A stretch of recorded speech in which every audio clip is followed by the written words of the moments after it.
Fakti më interesant është se në njërën anë, në qendër, është një qylaf.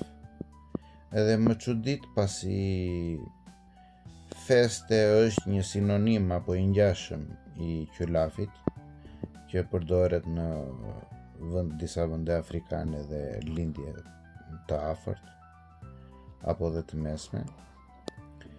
Përveç kësaj, fjala fest është një fjalë homonimike me fjalën feste, pra një celebrim.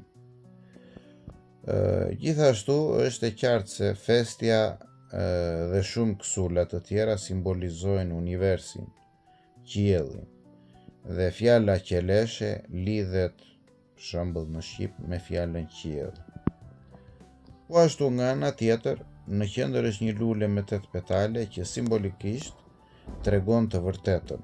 Pra 8, numri i petaleve, simbolizon të vërtetën, është një mënyrë simbolike për të treguar të vërtetën. Pra me kaq dhëna, duket se shkrimet e diskut flasin për diçka okulte. Në njërën anë si të dalësh nga matriksi, simbolizuar nga qylafi apo nga festja, pra rruga e shpëtimit, edhe nga ana tjetër rruga që duhet ndjekur për të mbërritur te e vërteta, që do të thotë është një dimension transcendent.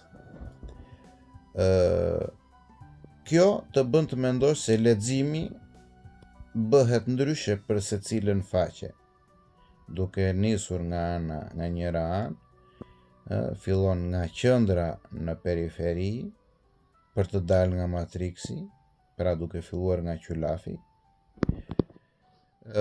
dhe tjetra, për të arritur të e vërteta, duhet lexuar nga periferia në qendër. Pra, sipas këndvështrimit tim, ai flet për një ritual që nëse ja del, është ritual transcendent, nëse arrin t'ja dalësh, duhet festuar.